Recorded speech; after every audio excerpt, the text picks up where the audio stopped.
Hello' guys, আমি ওলালোঁ picnic খাবলৈ বগীবিললৈ বুলি। আৰু এয়া 0 পইণ্টৰ ওচৰতে থকা দোকানবিলাকত চাহৰ লগত খাবলৈ কিবাকিবি লৈ ল'লোঁ। সকলোবিলাক বস্তুৰে টালি টোপোলা বান্ধি আমি আমাৰ গন্তব্যস্থানলৈ ৰাওনা হ'লোঁ। এয়া গৈ আছোঁ আৰু গৈ পাই দেখিছোঁ যে আমাৰ কাৰণে জেগাই নাই। আমাৰ গৈ পোৱা অলপমান দেৰি হ'ল আৰু যেনি তেনি চকু ফুৰাই লাষ্টত এটুকুৰা জেগা উলিয়ালোঁ। জেগাটুকুৰা ভালে আছিল পিছে দেই।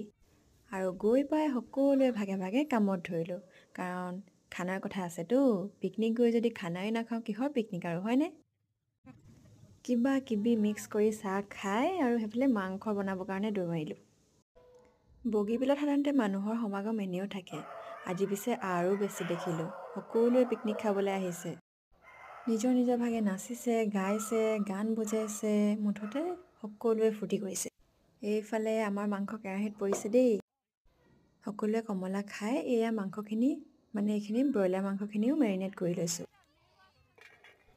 পিকনিকত আহি যে অকল খানাই বনাইছোঁ তেনেকুৱা নহয়, মাজে মাজে নাচিছোঁ, আমিও গাইছোঁ আৰু বেলেগকো চাইছোঁ। চাই চাই আমিও হাঁহিছোঁ, নিজেও এই জমনিবিলাক হৈ আছে আৰু এইফালে যে চালাড বনাইছে, চালাড ইমানেই হ'ল যে মাংসৰ সমানেই হ'লেও গোটেইখিনি শেষ কৰিলোঁ আৰু খাই খাই। মাংস হৈ যোৱাৰ পিছত পিছে কোনো ৰোৱা নাই, সকলোৱে সোনকালে খাই বৈ আজৰি হৈ বগীবিলৰ পৰা ছানছেট চাবলৈ দৌৰিলোঁ। আৰু বেলি দুবাৰ এই সময়খিনি হয়তো কোনেও বেয়া নাপায়।